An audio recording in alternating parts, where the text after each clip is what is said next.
Gaming. Okay. Hai guys. Assalamualaikum warahmatullahi wabarakatuh. Selamat malam untuk anda follower-follower Gempak Gaming. Okay, sementara kita nak menantikan, ingin saya suka cerita untuk saya beritahu anda semua, jangan lupa. Podcast ini adalah episod yang pertama. Okay, episod yang pertama kita. Jadi jangan lupa like dan share guys, sebab ia akan membantu podcast kami yang akan berlangsung selama sejam ni. Okay, so guys jangan lupa like dan share.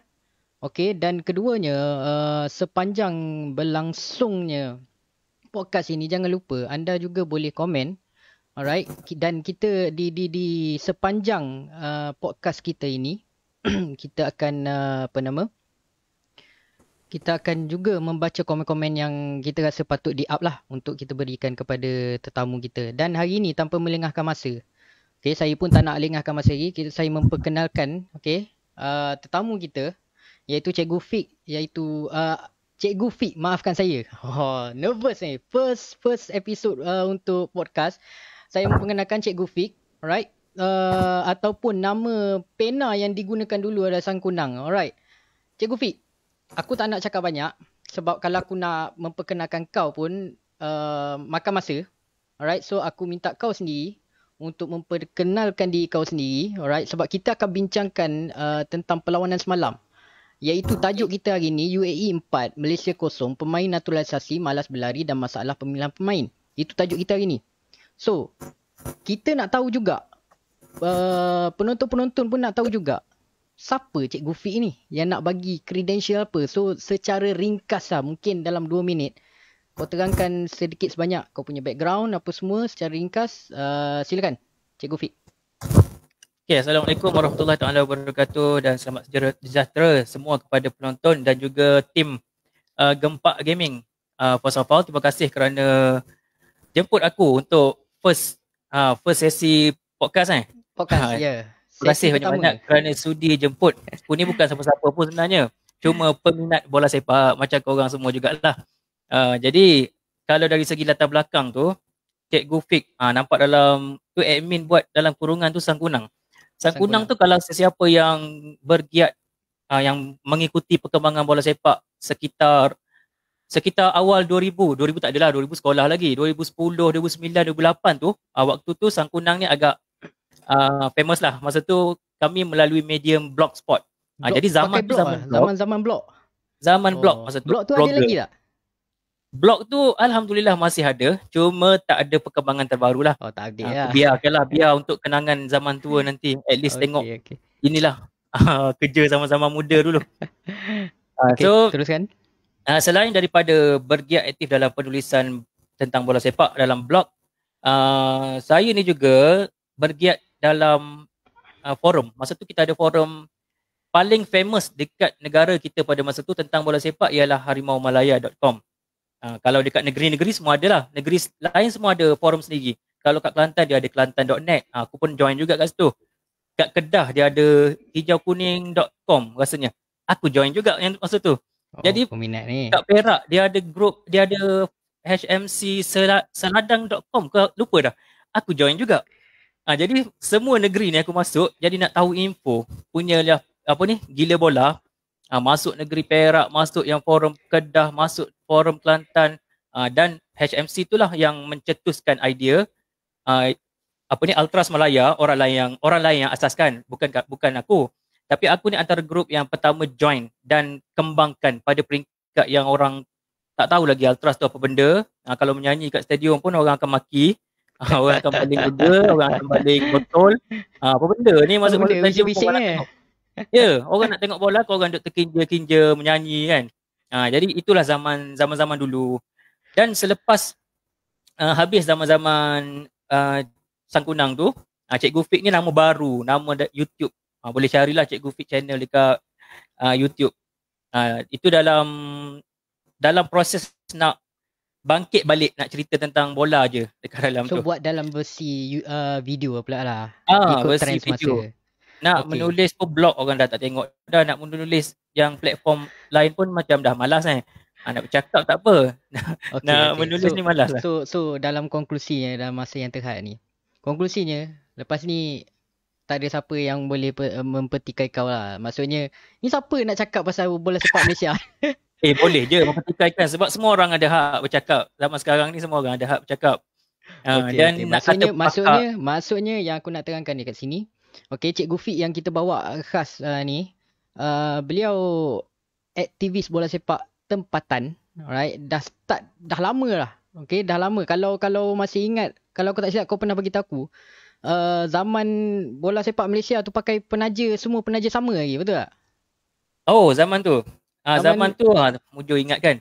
Zaman tu zaman yang 2009 ke 2010, lupa dah. Masa tu Tan Sri Anwar Musa baru menang jawatan Timbalan Presiden FAM. Masa tu juga Tan Sri Anwar Musa ni dia jenis yang open tau. Dia jenis yang dia minta cadangan peminat apa nak buat, apa boleh cadangkan kat dia untuk bantu bola sepak Malaysia. Dan aku pada masa tu dengan tak ada apa, tak ada nama, tak ada apalah. Aku tulis surat je. Tulis surat dekat Microsoft Word tu, cadangkan sesuatu kepada dia. Dan cadangan aku tu ialah tentang package penajaan dalam Liga Malaysia. Masa tu penajaan dalam Liga Malaysia ni agak monopoli. Kalau kita ingat zaman-zaman dulu, zaman Dunhill, semua tim akan pakai Dunhill. Lepas habis Dunhill, TM taja Liga Malaysia, semua tim akan taja TM. Jadi apabila ada konsep monopoli kat situ, penaja lain yang nak masuk taja sesuatu tim negeri ataupun kelab tu, macam kita lah, kita nak letak jenama kita, takkan nak letak bawah jenama orang lain.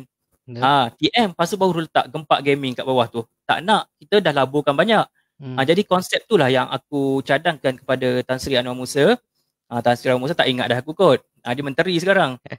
Masa tu dia bukan menteri, dia Timbalan Presiden FAM dan Presiden Kafal. Aku hantar surat kat dia, tak expect dia balas pun. Tiba-tiba one day tengah shopping dekat Sogo pada waktu tu, dapat SMS daripada someone yang tak tahu. Tengok-tengok, Assalamualaikum, saya terima surat tu. Dia jawab lebih kurang macam tu lah ayat dia. Saya terima surat tu dan saya nak tahu lebih lanjut.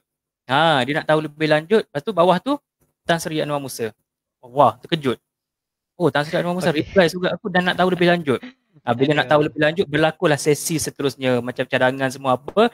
Dan Alhamdulillah, pendek cerita lah ni, beberapa minggu, seminggu dua lepas kisah yang dia reply surat tu, dia buat press conference dekat FAM tentang penambahbaikan Liga Super untuk tahun akan datang. Okay, jadi antara satu intipati yang dia sebutkan dalam press conference tu, dia sebut package penajaan Liga Malaysia akan dikaji balik untuk memberi nilai tambah yang lebih kepada kelab-kelab yang bertanding. Dah macam aku lah tu kot. Okay, Pak. Itulah lebih. Pik, gini. Alright. So secara konklusinya, okay, semua viewer kita dah tahu siapa tetamu jemputan kita pada hari ni. So aku nak terus kepada main point kita hari ni. Alright, kita akan sentuh persembahan pasukan Malaysia dalam game semalam. Alright. So first yang aku boleh cakapkan secara keseluruhan 90 minit main. Okay, 90 minit main. Dua perkataan yang timbul dalam benak fikiran aku ni, lemau, lesu.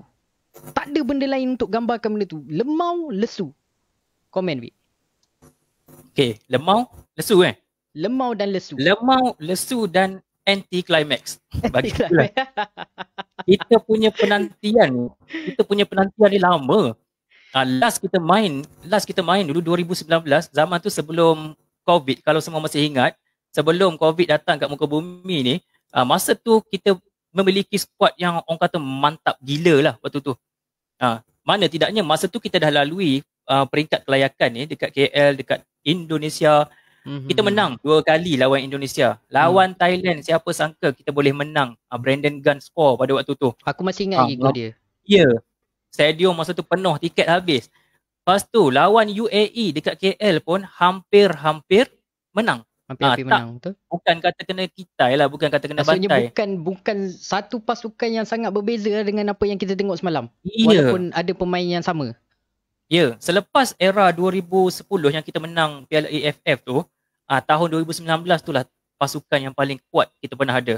Okay. Jadi benda tu membangkitkan kita punya semangat orang Malaysia ni semangat tiba-tiba drop dengan bukan drop, tiba-tiba terhenti dengan COVID. Jadi dalam tempoh terhenti itulah kita punya penantian. Rindu nanti berakhir setahun setengah, 19 bulan rasanya kot. Berakhir penantian, semua orang expect macam-macam sebab squad dulu dah kuat dah. Kemudian ditambah pula yang baru ni, naturalisasi, kacukan, panggil orang tu Lukman Hakim balik. Jadi betul lah, bila kita dah expect tinggi-tinggi, down jatuh. Okay. Kita akan masuk pada soal naturalisasi dan sebagainya lepas ni. Okay. Squad 2019 dan squad 2021.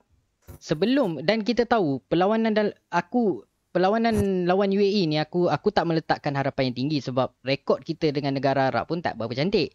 So kena realistik jugalah. Tapi performance yang kita tengok masa lawan Kuwait, lawan Bahrain, walaupun kalah tapi ada fighting spirit. Okay, kita tak cerita benda tu. Sebelum perlawanan ni ada isu pasal pemilihan pemain. Memang fan banyak cakap apa semua kan. So, pada pandangan kau siapa yang patut diberi peluang untuk join squad yang ada hari ni, dan siapa yang dah ada dalam hari ni yang kau rasa macam okay, player ni kita patut let go? Okay. Bercakap tentang isu pemilihan pemain ni, ini kita cakap benda yang dah lepas lah kan. Sebab benda dah berlaku dah, pemilihan tu dah tak boleh nak ditarik balik dah. Tapi kita ada dua pemilihan kesebelasan utama, dan sebelum kita pergi kepada pemilihan kesebelasan utama tu, pemilihan yang first call up hari tu bulan Mei, 25 orang pemain yang dipanggil masa tu tanpa kehadiran Dion School lagi. 25 orang yang dipanggil tu pun masa tu dah mencetuskan keraguan pertikaian dalam kalangan peminat. Sebabnya masa tu, manakan tidak, kita peminat sekarang dah cerdik dah peminat pun, walaupun tak ada lesen coaching kan. Peminat tahu. Peminat tahu siapa yang perform pada waktu tu dan siapa yang tak perform. Okay, dan pada pandangan kau lah, straightforward, siapa yang patut Tan Cheng Ho panggil berdasarkan performance dalam liga? Straightforward, Hakimi Abdullah. Player daripada? Terbukti. Player Terengganu bermain di posisi kritikal yang mana posisi tu lemah sekarang. Wing kiri, sebelah dia forward kiri, itu Hakimi Abdullah. Dan dalam skuad yang ada sekarang pun kita hanya ada natural pemain sebelah kiri yang betul-betul ori kiri, Akhir Rashid je. Tapi Akhir pun berhadapan masalah dengan apa? Minit permainan tak cukup. Jadi Hakimi ni terbukti dah skor 4 gol. Rasanya 4 gol kot. Dah skor 4 gol, dah ada assist banyak, dan pasukan dia pun sedang menduduki tempat kedua liga sekarang dan menang dengan juara liga. Itu yang penting. Jadi nama tak ada. Tapi benda tu kita memang tak boleh nak buat apa-apa lah sebab kita pun bukan Tan Cheng Ho dah buat decision. So kita teruskan dengan apa yang ada. Okay, kita berbalik pada match semalam. Performance perlawanan kita untuk first half. Okay, player nampak lesu. Yang paling aku rasa sangat-sangat kecewa, tak ada di bahagian tengah tu tak ada hard pressing. Gandingan Lily Don, Syamir, Azam Aziz, tapi kat tengah tu nampak sangat lompong dia. Apa masalah dia tu? Okay, masalahnya aku tak nak sentuh tentang formasi tu. Itu tactical formasi ni coach lebih tahu. Kita ni tak berapa tahu tu sangat. Tapi kita nak sentuh tentang pemain yang mengisi posisi dalam formasi. Formasi tak ada masalah. Itu coach tahu. Dia tahu. Pemain tu adakah sesuai duduk dekat situ, sesuai duduk dekat sini, adakah sesuai pemain tu dengan kehendak apa yang coach nak, sistem tu. Dan apa yang kita nampak semalam, permainan tu terutama sekali di bahagian tengah, 3 orang tu tak bersistem. Tak bersistem lah. Betul. Kau dengan cara kau, aku dengan cara aku, suka hati. Jadi apabila itu berlaku, bahagian tengah sangat loose. Tengah ni kita tahu dia connection antara defensive line dengan menyerang, nak menghasilkan gol. Jadi apabila tengah hilang, tengah kosong, yang jadi balanya ialah pertahanan. Pertahanan okay. Nampak semalam struggle. Aku nak tambah. Semalam bila aku tengok live dan sebagainya, salah seorang komentator tu, Datuk Richard, dia banyak point out benda yang dia point out adalah dekat tengah ni transisi player. Maksudnya apabila defending dapat bola, nak transisikan bola tu, pergerakan tu ke tengah dan sebagainya, tak nampak. Dan dia point out itu adalah masalah sebenar. Betul. Tak sinkronis. Bola tu tak bergerak dengan betul dan kerap kali terhenti di tempat orang yang sama. Itu fakta. Semalam ada pemain yang jenis bermain terlalu fancy tapi tak mampu. Dengan kepantasan orang Arab UAE ni main, tak mampu bermain terlalu fancy. Diorang laju. Pressing tu kuat. Dapat bola pergi. Kita tak. Kita bermain santai dan boleh dilihat pada minit pertama lagi main pun kita dah tak ada kekuatan dekat tengah. Tengah ni jantung pasukan. Tak ada kat situ. Jadi yang jadi efeknya, yang pertama striker Di Paula sebelum kita kecam, bukan backup ini bukan backup Di Paula. Aku pun kalau tengok Facebook semalam pun kecam juga dia bersia-sia. Bukan backup Di Paula, tapi asal masalah sebelum sampai dekat Di Paula tu ialah tengah. Ya. Betul tak? Betul. Dia tak dapat berfungsi sebagainya bila dia tak ada backup yang sepatutnya. Ya, apabila tengah tak boleh supply bola kepada dia, dia pun lagi satu. Dah lah orang tak supply bola kat dia kan. Dia pun jenis main jogging sampai orang throw lagi ni, jogging kat KSDC. Mentang-mentang dapat keluar negeri kan. Orang lain duduk lockdown, dia boleh keluar santai. Itu masalah mereka semalam. So, bila kita berbicara tentang masalah sekarang, yang paling kritikal lah bahagian semalam adalah bahagian tengah. Tak bergerak, tak ada hard pressing, tak mencipta ruang, tak buka ruang dan sebagainya. Kita kembali flashback kita pada jaringan pertama UAE. Okay? Yang aku nampak, jelas sangat ruang tu terlampau banyak, sangat-sangat loose. Sampai kalau kita flashback balik pun, tengok balik replay tu kan. Player UAE tu ada kat tengah, terus dia buat long ball dan kita punya defensif terlalu tinggi. Mungkin aku tak tahu, mungkin terlalu tinggi dan sebagainya. So pada pandangan kau lah, dalam keadaan yang macam tu, apa yang berlaku dan yang seharusnya play kita buat, terutamanya bahagian tengah yang lead pada gol pertama tu lah. Okay, kalau tengok semalam, pemain yang diletakkan pada posisi defensive midfielder, kalau yang line up first lah, Azam kat situ.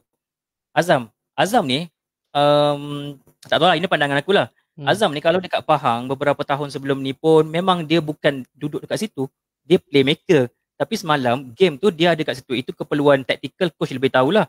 Tapi macam moderator cakap tadi, dia berbalik kepada isu sistem dalam satu unit. Tak bersistem dalam satu unit, tak ada kreativiti. Itu yang menyebabkan persefahaman, tak tahulah persefahaman ke ataupun tak gel dengan tim ke. Kalau nak cakap tentang tak gel dengan tim, Dion Cole tu baru berlatih 3 hari, tapi itu profesional punya player. Bermain di bukan posisi asal dia, tapi dia boleh menjalankan tugas dengan baik. Sampai ke player tempatan tak mampu nak ikut cara dia. Okey, menarik bila kau mention pasal Dion Cole, tapi benda tu kita akan sentuh lepas ni. Alright, pasal Dion Cole performance dan sebagainya. Okey, kita kembali pada tajuk asal kita. Naturalisasi. Semalam yang aku nampak kebanyakan fan-fan marah sebab marah kepada player naturalisasi. So apa yang berlaku sebenarnya? Semalam Di Paula out. Soumaré tak dapat bola, tak dapat buat apa-apa. Liridon dengan Di Paula main lari-lari anak je. So aku tak tahu, mungkin kau ada sebelum okey. Kita datang dengan satu reputasi, this is the best squad yang ada sebab kita ada naturalisasi, pemain warisan, pemain tempatan jati dan sebagainya. So bila pemain naturalisasi yang kita harapkan untuk membawa satu dinamika yang baru untuk tim tak berfungsi, apa perasaan? Apa yang kau harapkan, dan bila kau tengok semalam, apa yang kau nak cakap? Okay, itulah berbalik macam aku cakap yang awal tadilah. Kita menanti lama, dan kehadiran dia orang ni, kita dimomokkan dengan kita akan mampu lawan Arab. Dan bukan kita saja, coach Tan Chen Ho sendiri pun, kita pun tahu dia letak pemain-pemain yang berbadan besar tegap naturalisasi ni ialah untuk mengimbangi kekuatan fizikal UAE. Okay, jadi kita sedar UAE tu kuat. Orang Arab ni macam moderator cakap tadi pun, tak pernah lagi kita boleh menang. Adalah beberapa tim kan, tapi tak pernah lagi kita mampu menguasai bila lawan Arab. Okay, tapi kita berharap pada bantuan yang inilah, bantuan tenaga-tenaga import naturalisasi ni. Dan apabila berlaku keadaan semalam, memang wajarlah orang marah, orang mengamuk. Dengan, ya kita tahu, dengan bukan kita je, kita ingatkan kita ni sebagai netizen bawang lah kan, kata-kata kat belakang kan. Pengulas profesional dekat arena semalam pun marah dekat di Paula. Kalau tengok Coach Nizam marah, siapa seorang lagi tu? Syukur Adan pun marah. Ini kalau zaman Syukur Adan main ni, rasa memang dah kena mati lama dah di Paula ni. Okay. So macam naturalisasi. Ni out of topic sikit lah. Okay. Naturalisasi. Setengah fan, alright, bukan fan kita lah, fan yang Indonesia ataupun luar lah. Ramai sebelum perlawanan ni, mereka mempertikaikan betapa kononnya banyak naturalisasi, sedangkan yang banyaknya pemain kacukan, warisan. Okay, tapi banyak digambarkan banyak sangat naturalisasi. So pandangan kau lah, sedikit out of topic, tapi aku nak tanya juga, pandangan kau terhadap polisi yang kita ambil sekarang, naturalisasi. Sebab aku tahu benda ni bukan, naturalisasi ni bukan benda baru. Benda ni dah di-up lama dah, cuma sekarang baru kita buat. Okay, berkenaan dengan naturalisasi ni, sebenarnya kalau ikut hukum, dia tak salah lah kan. Sebab negara lain pun buat, dan kita buat pun cara yang betul, ikut apa yang FIFA gariskan. Tapi kalau nak tanya keperluan, perlu atau tidak naturalisasi ni, tengok keadaan lah. Dengan sekarang ni kita, macam hari tu, kita tak salahkan FAM pengambilan di Paula tu sebab kita mengalami masalah striker pada waktu tu. Dan sekarang boleh dilihat pada pusingan kelayakan yang lalu masa kita main di KL, striker kita memang bermasalah. Masa tu Syafiq je yang perform. Syafiq pun masa tu dia bukan striker, dia main second striker saja kot, tapi dia mampu jaringkan gol. Dan kita tak ada striker yang betul-betul. Syahril Fikri pun masa tu pun tak berapa perform sangat. Jadi masalah utama Harimau Malaya ialah striker. Jadi FAM ambil siapa yang available pada waktu tu untuk dijadikan naturalisasi striker, dan di Paula yang paling available, yang cukup syarat pada waktu tu. Jadi bila masuk ke semalam, dia masih lagi perlu sebenarnya, masih lagi perlu untuk bermain dengan pasukan-pasukan macam Asia Tenggara ni. Rasanya tak ada masalah dia. Semalam tu tak tahu, mungkin overconfident ke, mungkin tak tahulah tu. Itu masalah dia. Tapi coach tak boleh bagi dia terlalu selesa. Tak boleh jadikan posisi tu posisi dia punya. Jadi perlu ada fight juga di antara pemain-pemain. Kena ada fight. Okay. Aku akan berhenti sini kejap. Alright. Kita akan baca komen-komen viewer-viewer yang ada dalam live stream kita ni. Alright. Salah satunya daripada Hairul Adam. Betul ke kita kalah sebab di Paula? Kenapa tak Ceho? Walaupun 90 minit tu kita tengok di Paula tak dapat perform, tapi dikekalkan. Kenapa tak keluarkan? Pandangan kau? Adakah kita patut meletakkan 100%? Bukan 100% lah, maknanya kambing hitam di Paula. Sebab semalam aku banyak tengok di Paula banyak kena. Betul ke kita kalah sebab di Paula? Betul lah, betul untuk dia. Dan sebenarnya kalau kalah keseluruhan bukan dia seorang. Semualah satu tim. Satu tim tu bermain gagal semalam. Cuma ada beberapa orang macam keeper boleh dipuji lah. Farizal Marlias tu boleh dipuji sebab kalau tak ada dia mungkin episod 2000 berapa 2015 10-0. Mungkin episod 2015 tu berulang kembali. Tapi sebab Farizal semalam pun ada banyak save. Dan kalau tanya balik salah di Paula ke? Ya, dia salah. Tapi bukan dia seorang lah. Bukan kita patut letakkan 100% kesalahan pada dia. Kenapa Tan Ceho tak keluarkan dia? Itulah pelik juga kan. Kenapa tu aku tertanya-tanya juga semalam bila di Paula tak perform. Aku mengharapkan bila nampak Syafiq Ahmad disediakan, aku ingat yang keluarnya di Paula. Tapi yang keluarnya orang lain. Okey, kita kembali soalan kedua daripada Amin Nordin. Alright. Pair midfield macam tak kena. Adakah perubahan taktikal atau tak dapat keserasian lagi? Sebab semalam memang midfield macam kita cerita tadi. Midfield totally out. So, komen kau? Betul. Ni komen mana yang tak nampak? Nama apa? Amir, daripada Amir Nordin. Sekejap. Amenodin. Oh, nampak. Pair midfield macam tak kena. Adakah perubahan taktikal atau keserasian tak dapat lagi? Ya. Dua-dua. Perubahan taktikal dan keserasian. Keserasian tu kita balik semula. Kalau tanya keserasian, orang lain ada pendapat berbeza lah. Ada yang kata tak cukup masa.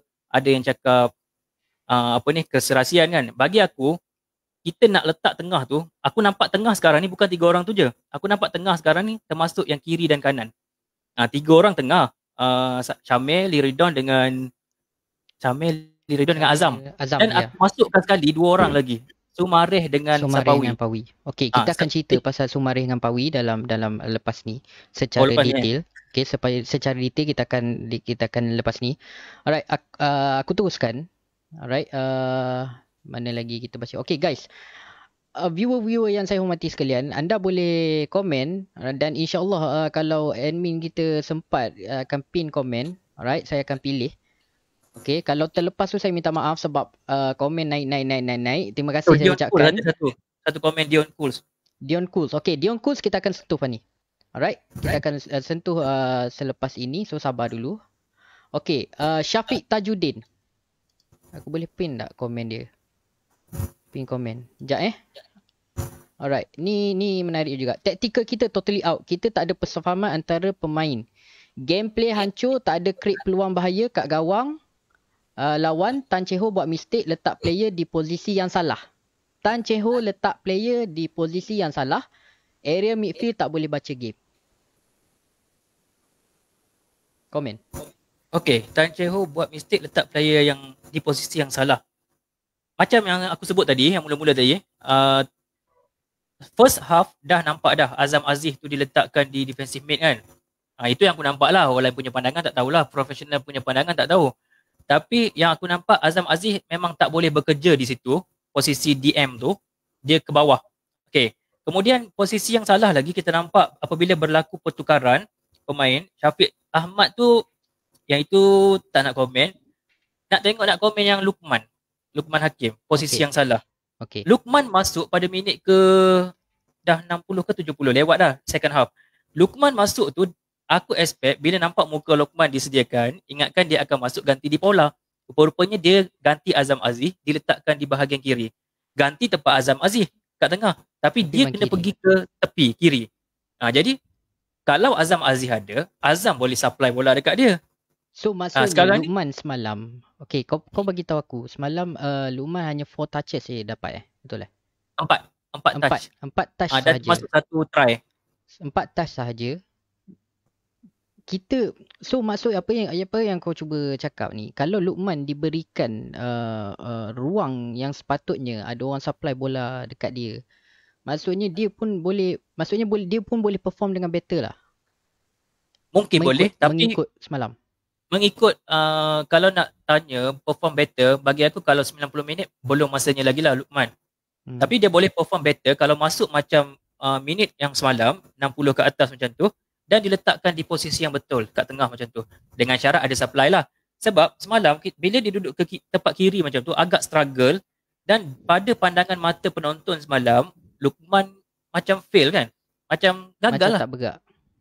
Turun naik dan dari segi arahan taktikal juga pelik lah. Masa minit-minit akhir permainan, Lukman ni pemain forward.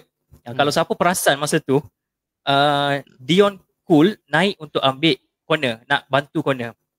Dia halaunya Lukman tu turun bawah, suruh cover tempat dia di centre back. Dia tunggu dekat atas. Jadi macam apa hal kan? Pemain forward yang sepatutnya cari gol, tapi bila keadaan yang ada peluang untuk mencari gol, dia dihalau ke bawah. Kau turun bawah. Aku naik atas. Okay. So kita sekarang ni di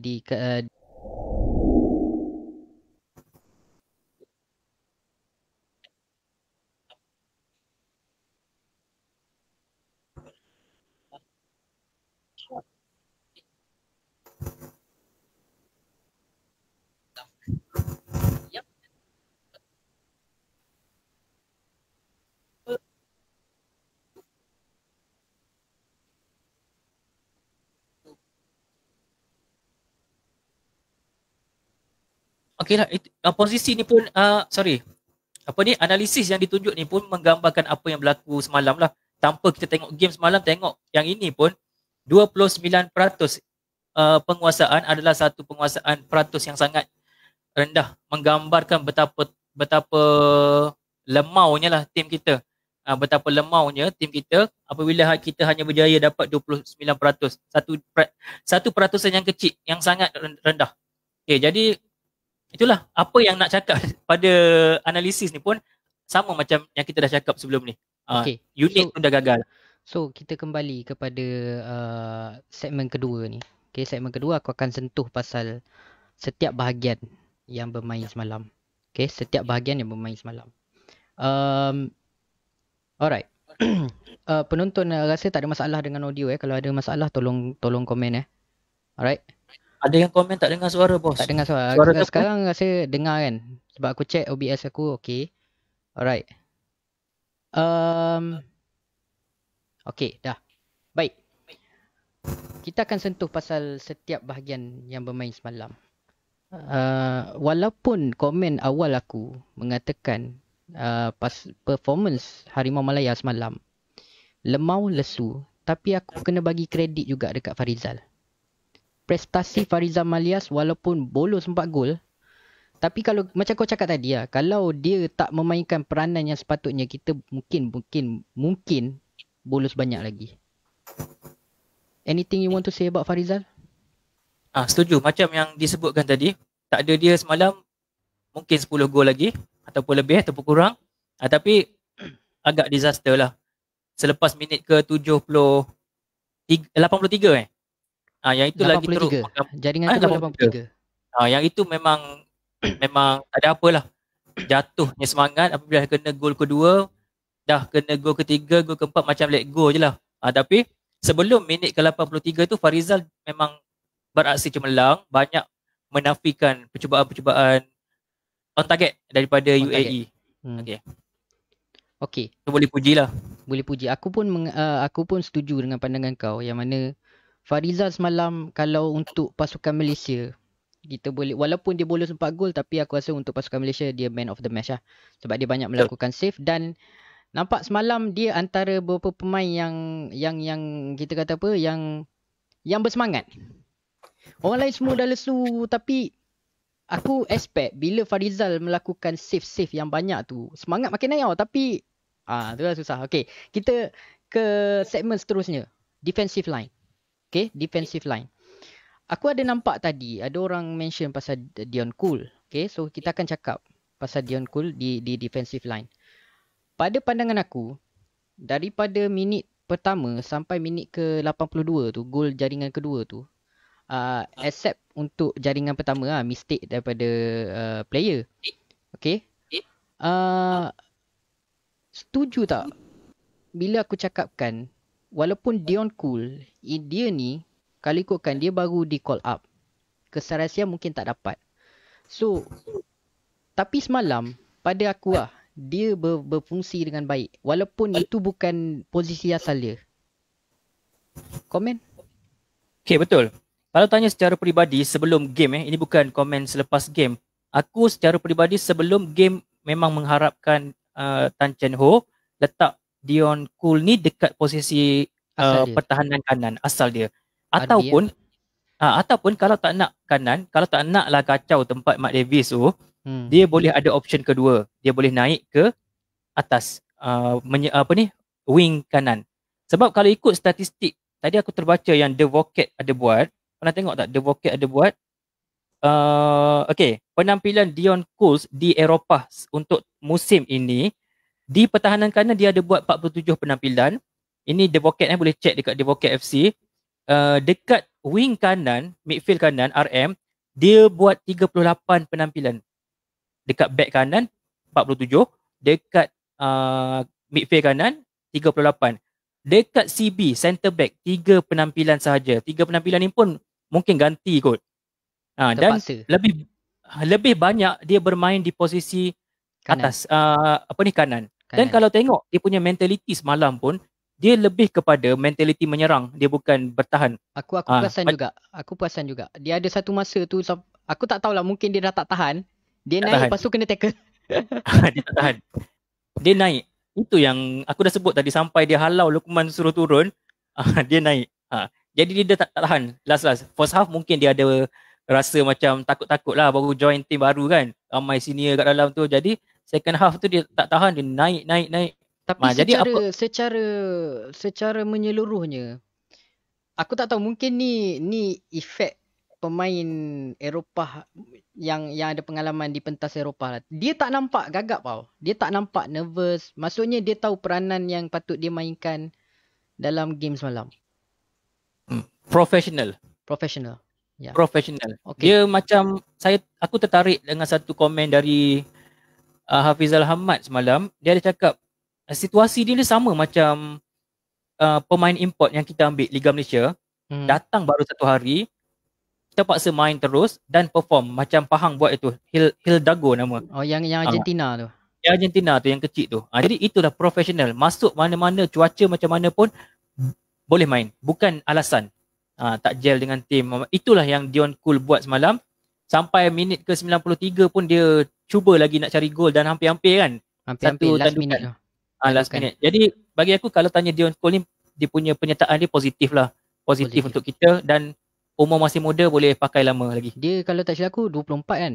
24 tahun. So perjalanan dia masih jauh lah. Okey.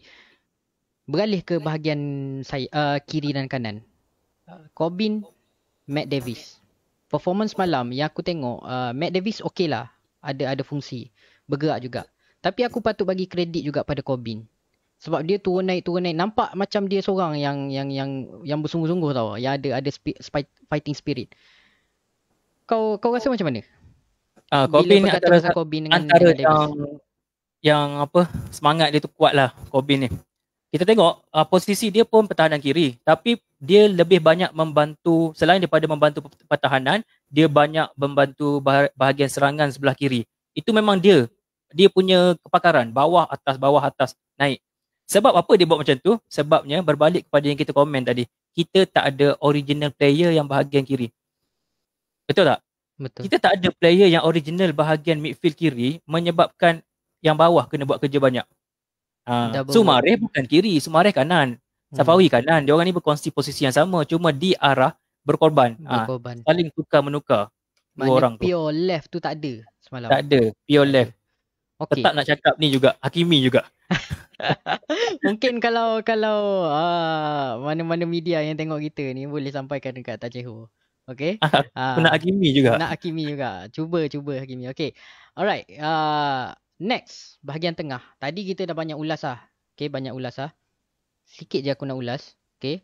Gandingan Liridon, Azam Aziz, Syamil Kuti memang totally out. Tak berfungsi. Dan yang aku nampak, yang ini pemerhatian aku lah. Apabila diorang lose possession di bahagian tengah, dia tak track back tau. Dia just lari-lari anak. Dia tak track back balik. Maksudnya tak ada hard pressing yang macam kita cakap tadi lah.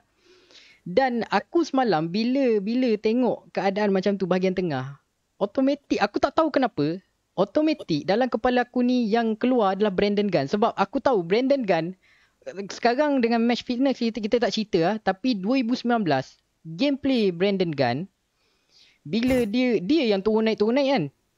Maknanya bahagian defensif, menyerang dan sebagainya. So dalam kepala aku, Brandon Gunn. So aku tak tahu. Aku akan kata I miss Brandon Gunn lah dalam match ni. Tapi tak boleh buat apa, dia tak boleh main. Kalau kau macam mana?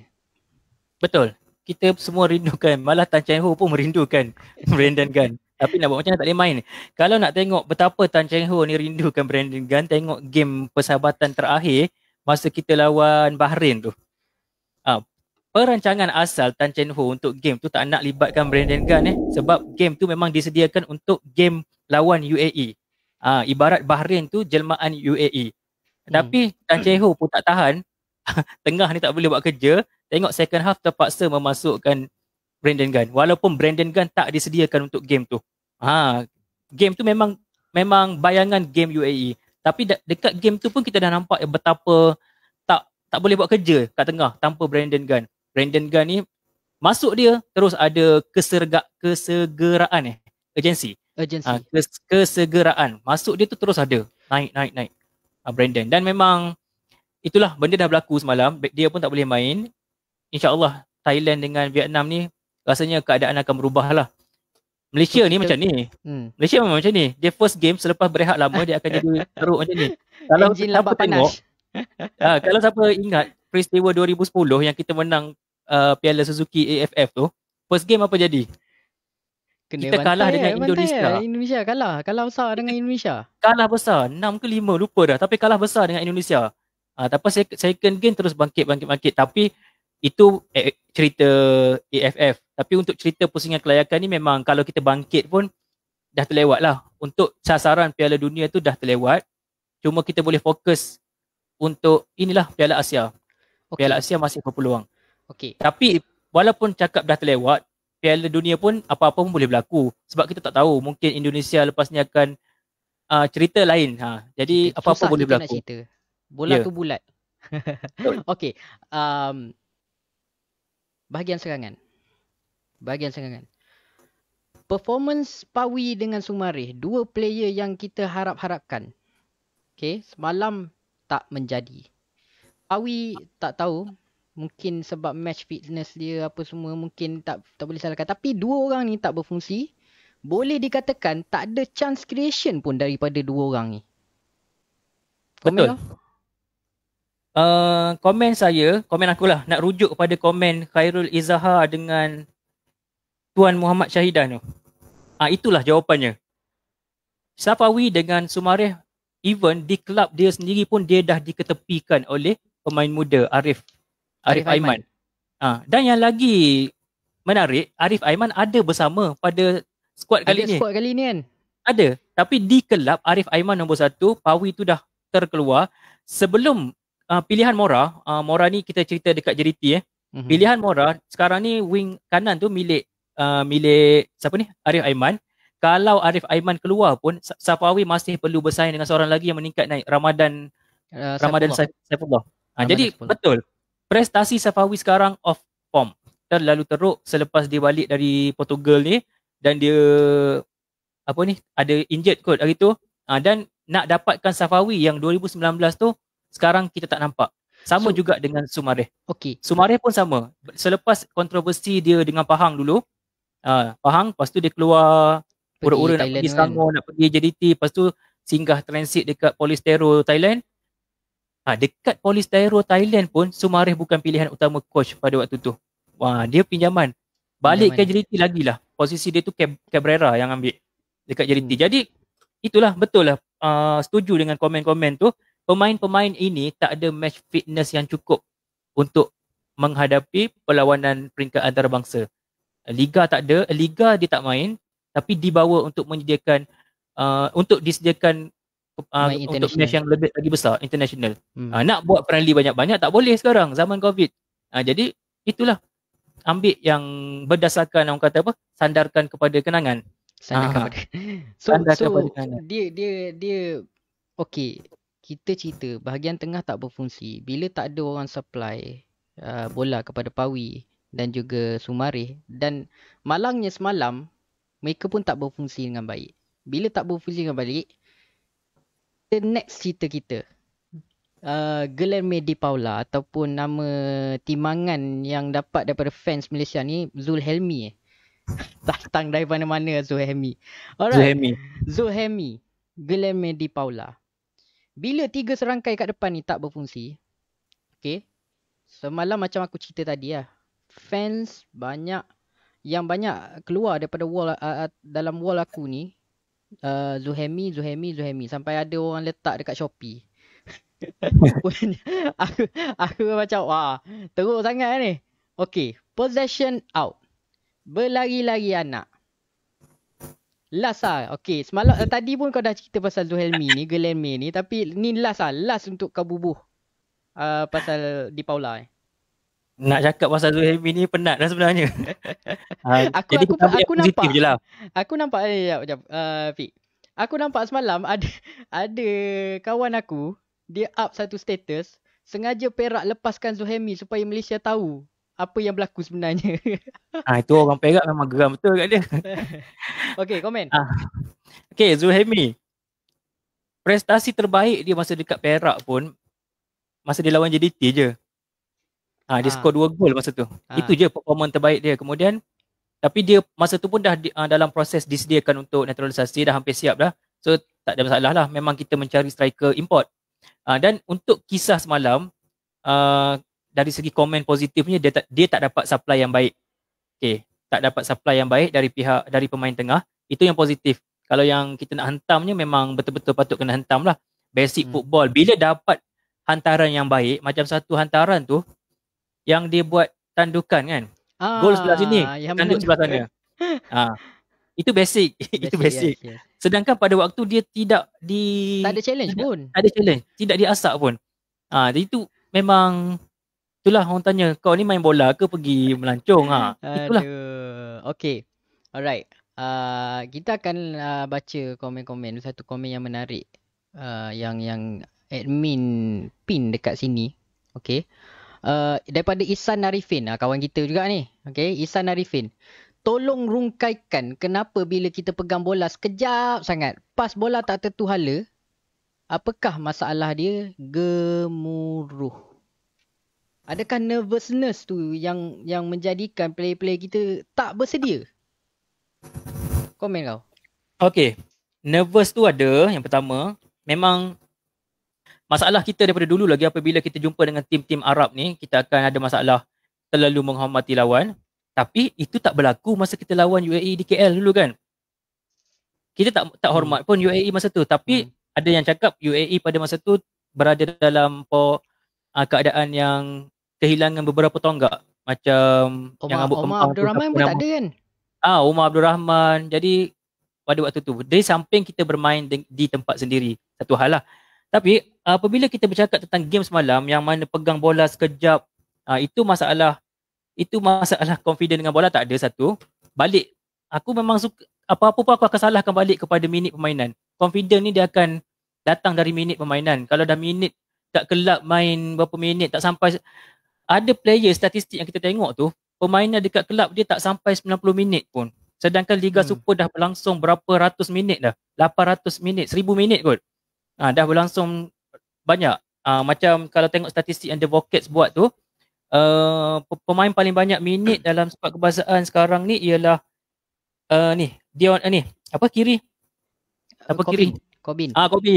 Corbin paling banyak. Maksudnya dia main semua game dalam Liga Super.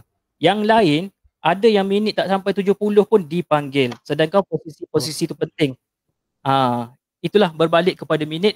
Dan satu lagi, apabila hadirnya pemain-pemain naturalisasi ni, kita boleh nampak pemain kita dia lebih kepada terlalu berharap pada diorang ni. Dapat bola, nak menjawab soalan tadi lah kenapa terlalu cepat. Dia orang tak nak mistake tu dari diorang, pas dia kepada yang kepada orang lain, lebih pakar. Macam Liridon tu dia orang akan anggap Liridon tu confident dengan bola lebih tinggi.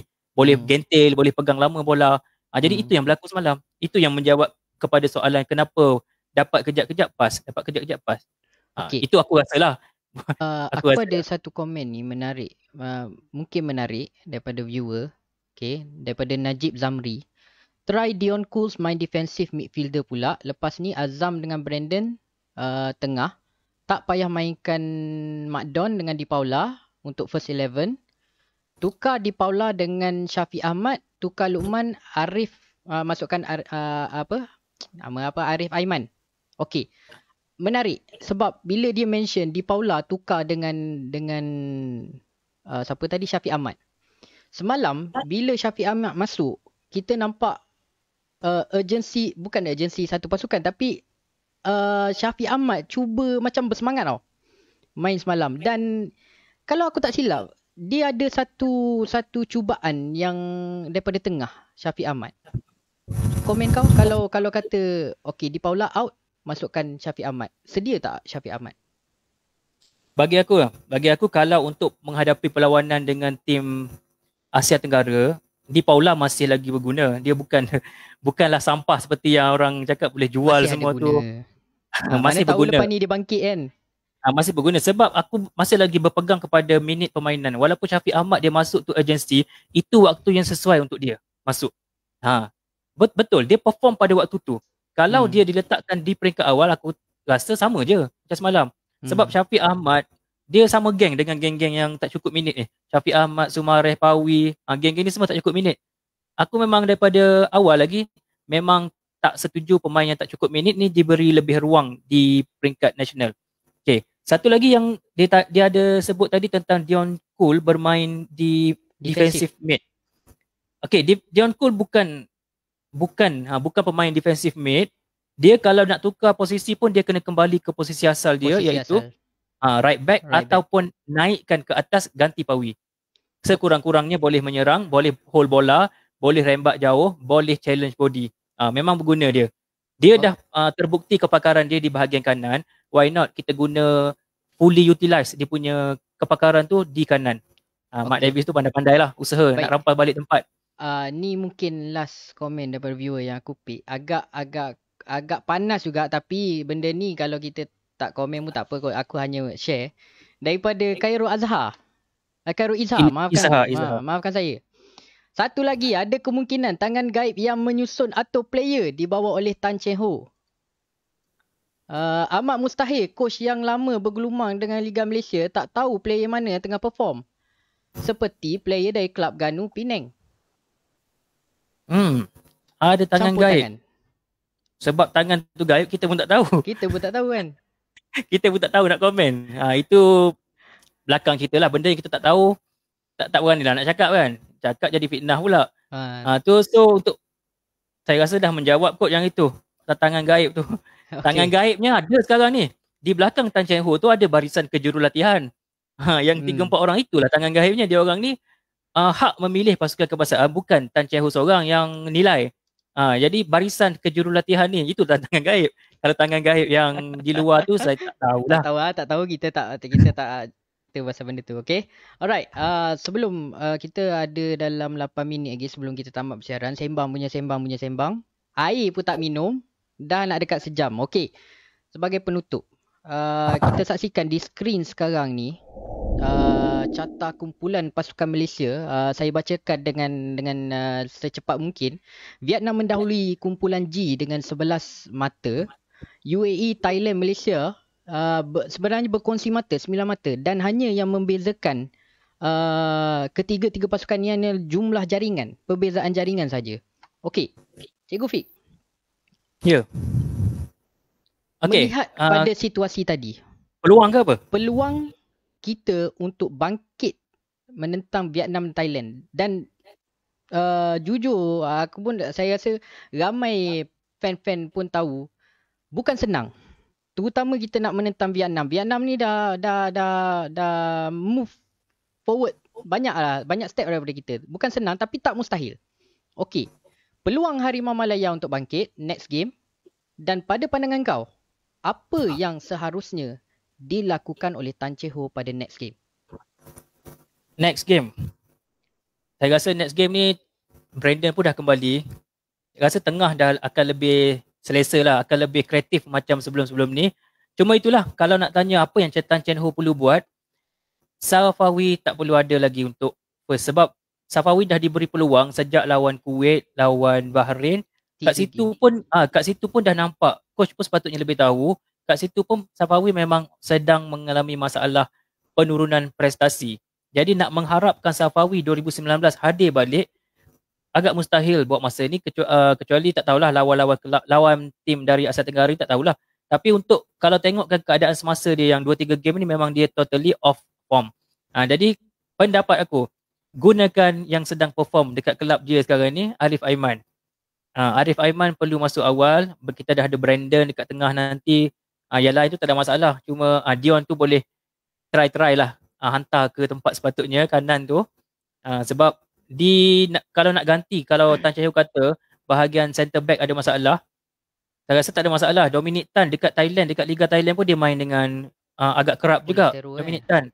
Jadi kalau dia lawan dengan Thailand nanti pun Dominic Tan boleh guna pengalaman dia dekat Thailand tu. Dia tahu apa yang kawan-kawan dia Thailand tu main macam mana. Okay, itulah. Dan Oh, dari segi peluang, kita ada dua peluang sekarang ni. Yang kita lalui sekarang ni ialah kelayakan Piala Dunia 2022, kelayakan Piala Asia 2023. Nak nak layak ke World Cup, perjalanan masih jauh lagi. Apabila kita juara grup ni, dia akan masuk ke pusingan ketiga. Juara je. ada lagi yang playoff apa semua kan? Ada pusingan terakhir, yang last yang tu. Okay, jadi juara. Sekarang ni sama-sama untuk jadi juara. Tapi apa-apa pun boleh berlaku. Kalau tak jadi juara pun, peluang untuk layak ke pusingan seterusnya. Ini World Cup dapatkan nombor 2, tapi 4 terbaik. 4 terbaik tanpa dikira perlawanan menentang pasukan yang paling bawah, lawan Indon. Kita lawan Indonesia, kita menang 2 kali, dah rugi 6 mata kat situ. Tak dikira. Jadi agak sukar untuk dapat. Tetapi apa-apa boleh berlaku lah, macam aku cakap tadi. Tapi sekarang ni fokus kita Piala Asia. Sebab nak dapatkan slot Piala Asia pun, kita dah lama tak masuk Piala Asia secara merit. Last bila kita layak secara merit? Last kita main Piala Asia itu bukan merit. Kita tuan rumah 2007 ke 2008. Masa tu kita tuan rumah bersama 4 negara. Thailand, Indonesia, Singapura, Vietnam dengan Malaysia. 4 tuan rumah bersama. Kita layak. Sebab tuan rumah itu pun kena bantai dengan China 5-1. dengan Iran. Kita lawan Uzbek je kan? Uzbek last kali. Uzbek masa tu. Okay, kalau bercakap tentang kalau nak imbau, kita imbau sikit masih ada lagi. Masih ada lagi 3 minit. Zaman tu, zaman yang ideal Zafwan muda, baru 20-an. Dia masih muda. Zaman tu peminat masa tu memang nak ideal yang main. Instead of masa tu pilihan utama center back ialah Khairul Nizam Sahabuddin dengan Nur Hafiz Zamani Misbah. Jadi fan ni masa tu dia orang dah desak coach dah masukkan ideal. Game ketiga baru masukkan ideal. Lawan Iran ke lawan Uzbek rasanya. Hasilnya Malaysia mampu mengekang daripada lawan tu berpesta gol. Sebelum tu 5 gol. Lawan yang last tu 2-0 je kita kalah. Iran atau Uzbek, nanti check balik lah.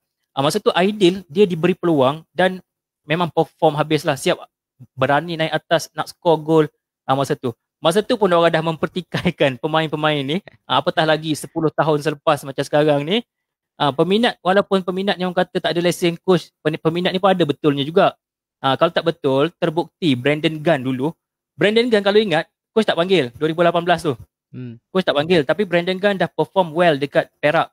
Brandon dah Piala Malaysia pun, Brandon dah skor Piala Malaysia final masa tu.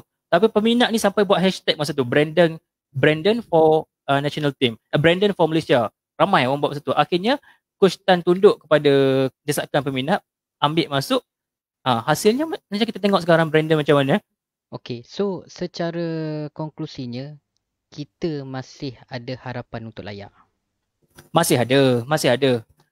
Harapan tu masih ada, cuma sempit keluas itu je lah. Masih ada. Okay. Kita pun dah bersiaran sekarang 9.58, 2 minit aja lagi. Okay. Fik, secara konklusinya untuk kita wrap up live podcast kita malam ni, seminit, silakan. Kita wrap up, kita kembali kepada tajuk lah kan. Pemain naturalisasi malas berlari dan masalah pemilihan pemain. Okay, pemain naturalisasi ni perlu berubah lah, walaupun dia tak dengar aku cakap ni, aku cakap jugalah. Perlu berubah sebab mereka membawa nama negara, mereka membawa nama Malaysia. Walaupun tak ada bendera Malaysia dekat dada tu, logo FAM je ada, tapi mereka membawa nama negara. Jadi kalau trend menaturalisasikan player ni berterusan, panggil dan kita dapat hasil yang macam ni, macam kawan saya cakap semalam dah tu, Fadli tu, dia cakap scam. Peminat Malaysia diibaratkan kena scam. Kita expect benda yang order dekat Shopee kan, expect benda yang cantik, berkualiti, yang dapatnya hampir. Kita kena scam lah. Jadi kalau FAM masih lagi terus, tapi saya rasa pun memang beberapa orang lagi masih lagi dalam proses, dalam perancangan ramai lagi. Jadi tak perlu terlalu gairah kita nak mengejar naturalisasi ni. Tak perlu. Dan naturalisasi ni bukan long term solution. Betul, dia hanya short term untuk boost, sebagai booster kepada tim je untuk posisi kritikal. Jadi tak setujulah kalau nak semua masuk naturalisasi, tak boleh lah. Okey. Sekarang dah cukup tepat 10 malam. Kita mengucapkan terima kasih kepada siapa yang view Okay, siapa yang view, or we want more. Sorry lah Muhammad Syafiq Fauzan, kita tak boleh. Kita allocation Payment sejam je ni. Payment sejam. Allocation masa 1 jam je. Okay, tapi insyaAllah jika ada peluang dan kesempatan pada next time, insyaAllah kita akan buat. Mungkin episod 2, episod 3, mungkin tak tahu. So, dekat sini, okay, saya mewakili kru-kru, admin-admin Gempak Gaming. Okay, meminta kepada anda jangan lupa pertama sekali like dan share anda, kerana ia boleh membantu kami untuk berkembang lagi. Dan keduanya, insyaAllah lah, saya harapkan, okay, insyaAllah saya harapkan mungkin akan ada episod kedua, episod gitu. Mungkin kita akan jemput Cikgu Fik lagi, insyaAllah, mana kita tahu masa depan kan. Okay, Fik, terima kasih banyak-banyak kerana orang kata meluangkan masa 1 jam bersama aku dalam live stream ni. Terima kasih banyak-banyak. Okay. Dan last word untuk viewer-viewer yang support kita pada malam ni. Okay, last word. Nak baca komen last. Betul boleh kan? lah. Kita bagi. Piala Asia tadi 2007. Fadli King betul kan? Bukan 2008. Aku sebut tadi 2008 kan? 2007. Dan Atas Melaya pun ditubuhkan selepas peristiwa memalukan dekat Piala Asia 2007 tu. Okay. Dah nak habis dah Fik Ruzi. Dah nak habis dah. Nanti tengok recording. Ada recording ke? Ada. Okay. Ada. Kepada anda yang terlepas live stream ni, jangan lupa dekat page Gempak Gaming nanti cari live stream ni. Tengok balik. Jangan risau. Okay, jangan risau. Okay, saya admin Khairul dan mewakili semua kru-kru. Mewakili admin Gempak Gaming. Alright, sekali lagi kita mengucapkan terima kasih kepada Cikgu Fik, tetamu kita pada malam ini. Dan yang paling penting kepada anda 41 viewer yang kalau ada dekat skrin saya ni, 41 orang yang menonton ni, terima kasih banyak-banyak. Okay, atas sokongan dan dukungan anda. InsyaAllah doa-doakanlah Gempak Gaming ni dapat buat lagi satu episod. Berepisod lah, bukan satu episod, berepisod yang macam ni. Okay, itu saja daripada saya. Sekian, Assalamualaikum warahmatullahi wabarakatuh. Selamat malam.